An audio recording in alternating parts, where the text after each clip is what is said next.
Ok, imagine, demain c'est le jour de ta course. Tu as préparé ce moment pendant des semaines, des mois, des réveils à 7h30, des courses que tu n'avais pas envie de faire. Bref.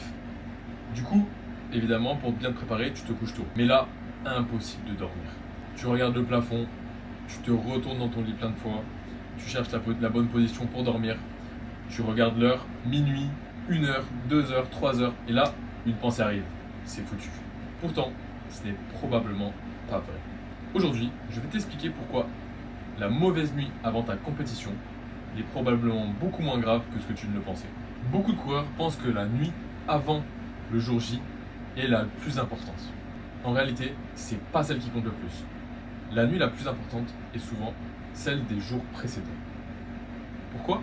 Parce que le manque de sommeil n'agit pas comme un interrupteur. Tu passes pas de 100% à 0% en une nuit.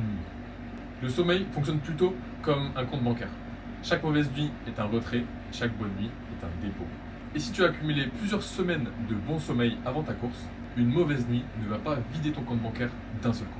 Plusieurs études ont comparé des sportifs ayant dormi normalement avec d'autres qui ont peu dormi, voire pas du tout. Le résultat est absolument surprenant.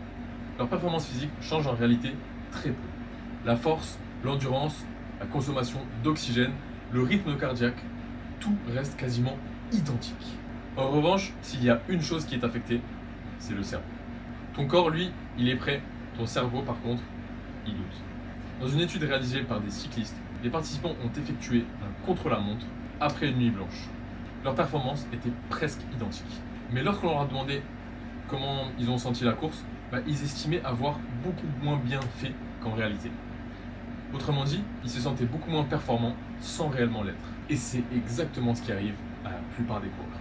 Le problème n'est pas donc lié à la fatigue due au manque de sommeil. Le problème, c'est plutôt ce que tu racontes à ton cerveau. Tu te réveilles fatigué, tu regardes ton chrono, tu te dis aujourd'hui, ça va être catastrophique. Et à partir de ce moment-là, tu commences à chercher des preuves que tu vas échouer. Chaque sensation devient donc négative, ton achèvement paraît difficile, tes jambes semblent lourdes, ton souffle paraît forcément moins bon, alors qu'en réalité, tout est souvent parfaitement normal. Il faut aussi comprendre une chose, une compétition, ce n'est pas un footing. Quelques minutes avant le départ, ton organisme libère énormément d'adrénaline. Cette montée d'adrénaline augmente naturellement ton niveau d'éveil. C'est pour cette raison que beaucoup de coureurs se sentent complètement réveillés au moment du départ. Et ce, même après une mauvaise nuit. Du coup, ce qu'il faut faire si tu dors mal, première chose, ne cherche pas à rattraper la nuit avec 3 cafés. Respecte simplement ta routine habituelle. Deuxième chose, les 2 semaines avant la compétition sont bien plus importantes qu'une seule nuit.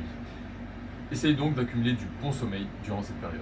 Et dernièrement, rappelle-toi que ton cerveau exagère souvent les conséquences d'une mauvaise nuit. Donc tu peux te sentir fatigué sans que tes performances soient réellement diminuées.